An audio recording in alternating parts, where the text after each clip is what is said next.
ಖಮೈನಿಯವ್ರನ್ನ ಕೊಲ್ಲುವ ಪ್ರಯತ್ನ ನಡೀತಿರೋ ಸಂದರ್ಭದಲ್ಲಿ 26ನೇ ತಾರೀಕು ನಮ್ಮ ನರೇಂದ್ರ ಮೋದಿಯವರು ಇಸ್ರೇಲ್ನ ಪ್ರಧಾನಮಂತ್ರಿ ನೇತನ್ಯಾಹುನ ತಬ್ಬಿ ಮುದ್ದಾಡಿ ನಾವಿಬ್ಬರು ಕೂಡ ದೋಸ್ತರು ಆಪ್ತ ಮಿತ್ರರು ಅಂತ ಹೇಳಿ ಬಂದಿದ್ದರು.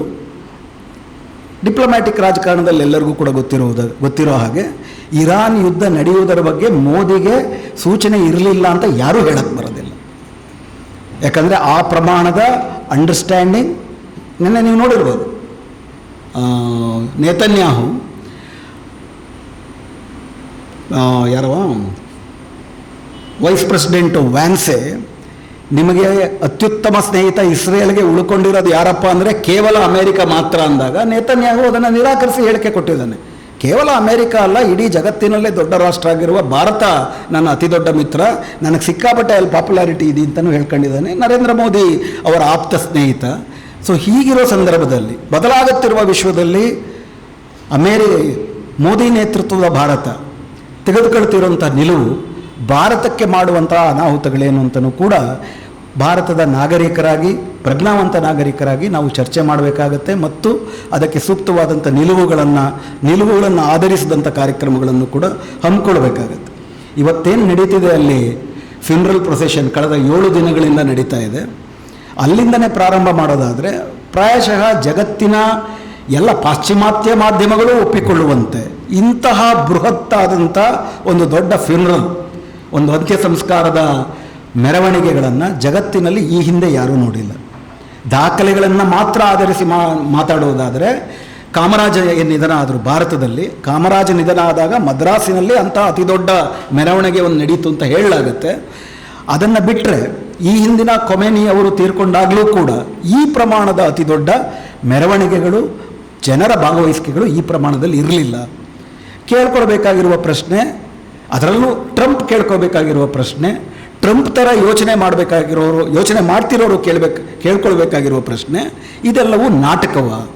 ಯಾಕಂದರೆ ಟ್ರಂಪ್ ಅದನ್ನು ಹೇಳ್ದ, ನನಗೆ ಇಷ್ಟೊಂದು ಜನ ಬರ್ತಾರೆ ಅಂತ ಅಂದ್ಕೊಂಡಿಲ್ಲ, ಭಾಗಶಃ ಇದು ಆರ್ಟಿಫಿಷಿಯಲ್ ಇಂಟೆಲಿಜೆನ್ಸಿಂದ ಸೃಷ್ಟಿ ಮಾಡ್ಕೊಂಡಿರೋದೇನಾದರೂ ಆಗಿರ್ಬೋದು ಅಂತ ಹೇಳ್ದೆ. ಬಟ್ ಪ್ರಶ್ನೆ ಏನಪ್ಪ ಅಂತಂದರೆ, ಇವತ್ತು ಕೂಡ ನ್ಯೂಯಾರ್ಕ್ ಟೈಮ್ಸು, ವಾಷಿಂಗ್ಟನ್ ಪೋಸ್ಟು ಅವರ ತುತ್ತೂರಿ ಮಾಧ್ಯಮಗಳಲ್ಲಿ ಭಾಳ ಸಂಕಟದಿಂದ ಪತ್ರಕರ್ತರು ಬರೀತಿದ್ದಾರೆ. ಏನೆಲ್ಲ ಬರೆದರೂ ಕೂಡ ಜನ ಜಾಸ್ತಿ ಬರ್ತಿರೋದನ್ನು ನಿರಾಕರಣೆ ಮಾಡೋಕ್ಕಾಗ್ತಿಲ್ಲ.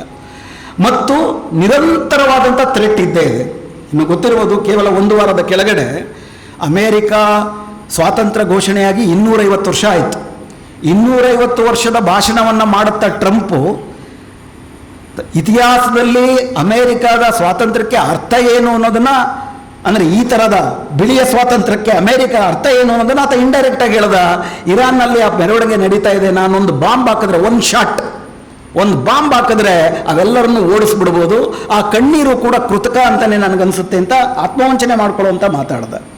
ಆದರೆ ಒಂದು ಉತ್ಪ್ರೇಕ್ಷಿತ ಅಂದಾಜು 3.25 ಕೋಟಿ, ಅತ್ಯಂತ ಕೆಳ ಅಂದಾಜು ಕನ್ಸರ್ವೇಟಿವ್ ಎಸ್ಟಿಮೇಟ್ ಅಂದ್ಕೊಂಡ್ರು ಕೂಡ ಕನಿಷ್ಠ 1 ಕೋಟಿಯಷ್ಟು ಜನ ಈ ಮೆರವಣಿಗೆಗಳಲ್ಲಿ ನಿರಂತರವಾಗಿ ಭಾಗವಹಿಸ್ತಾ ಇದ್ದಾರೆ. ಈ ಮೆರವಣಿಗೆ ಬರೀ ಇರಾನ್ ಅಲ್ಲ, ನೆನ್ನೆ ಇರಾಕ್ ಕೂಡ ಹೋಗಿತ್ತು. ಇರಾನ್ ಮತ್ತು ಇರಾಕ್ ಕತೆ ಗೊತ್ತಿದೆ ನಮಗೆ. 1980ರಿಂದ 1989 ತನಕ ಇರಾಕ್ ಯುದ್ಧದ ವಿಷಯಗಳನ್ನು ಮಾತಾಡ್ಕೊಂಡೇ ಬೆಳೆದ್ವಿ ನಾವು. ಅಂಥ ಇರಾಕಿನಲ್ಲಿ ಇವತ್ತು ಇರಾನಿನ ನಾಯಕನ ಸಾವಿನ ಮೆರವಣಿಗೆಯನ್ನು ಜನ ದೊಡ್ಡ ರೀತಿಯಲ್ಲಿ ಸ್ವಾಗತಿಸಿದ್ದಾರೆ. ಇದು ಕೂಡ ಬದಲಾಗುತ್ತಿರುವ ಮಧ್ಯಪ್ರಾಚ್ಯಕ್ಕೆ ಒಂದು ಉದಾಹರಣೆ ಆಗುತ್ತೆ.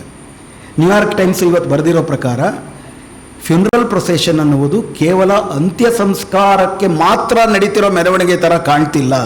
ಈ ಮೆರವಣಿಗೆಯ ಹಿಂದೆ ಒಂದು ಬೇರೆ ಮೆಸೇಜ್ ಇದೆ ಅಂತ ಅವರೇ ಬರೀತಾ ಇದ್ದಾರೆ. ಆ ಮೆಸೇಜ್ ಏನು? ಆ ಮೆಸೇಜನ್ನು ಮೋದಿ ಭಾಳ ಸ್ಪಷ್ಟವಾಗಿ ಅರ್ಥ ಮಾಡ್ಕೊಳ್ಳೋ ಅಗತ್ಯ ಇದೆ. ನಾವು ಕೂಡ ಆ ಮೆಸೇಜ್ ಏನು ಅನ್ನೋದು ಅರ್ಥ ಮಾಡ್ಕೊಳ್ಳೋ ಅಗತ್ಯ ಇದೆ. ನಮ್ಮ ಕಾರ್ಯಕ್ರಮಗಳನ್ನು ನೀವು ನೋಡ್ತಾ ಇದ್ರೆ ನಮ್ಮ ಚಾನೆಲ್ ಅನ್ನ ಸಬ್ಸ್ಕ್ರೈಬ್ ಮಾಡಿ, ಪಕ್ಕದ ಬೆಲ್ ಐಕನ್ ಒತ್ತಿ ನಮ್ಮನ್ನ ಬೆಂಬಲಿಸಿ. ಹಾಗೆ ನಮ್ಮ ಕಾರ್ಯಕ್ರಮಗಳನ್ನ ಲೈಕ್ ಮಾಡಿ, ಕಮೆಂಟ್ ಮಾಡಿ, ಅದನ್ನ ಬೇರೆಯವರಿಗೂ ವಾಟ್ಸ್ಆಪ್ ಮೂಲಕ ಶೇರ್ ಮಾಡಿ. ನೀವು ಹೀಗೆ ಮಾಡಿದಾಗ ನಮ್ಮ ಚಾನೆಲ್ ಮತ್ತಷ್ಟು ಜನರಿಗೆ ತಲುಪಲು ನೀವು ನಮ್ಮೊಂದಿಗೆ ಸಹಕರಿಸಿದ ಹಾಗಾಗುತ್ತೆ. ಇದು ನೀವು ಯಾವುದೇ ಖರ್ಚಿಲ್ಲದೆ ಕೆಲವೇ